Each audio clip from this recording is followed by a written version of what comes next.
Hello, welcome to GlideTech YouTube channel. In today's video, I'll be guiding you on how to increase the charm level on Boloup. You can increase your charm level by receiving gifts from followers or through Livestream. Different charm levels have different requirements. For the number of diamonds received, you can view the corresponding requirements or rules. Just have to click on the main option. Click on the level option here. So right here, you just have to click on the question mark found at the top right corner of your screen, so you can see the different level we have here and the top of coin that you need in order to get to this different level. So any of the level you choose to get to, you just have to recharge the amount of coin required in order to get to that level.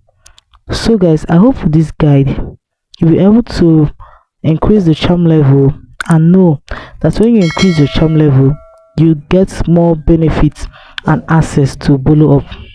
If this video was helpful, do what to like, subscribe, share and hit the notification bell to always get notified anytime I upload helpful tips like this. Thanks for watching.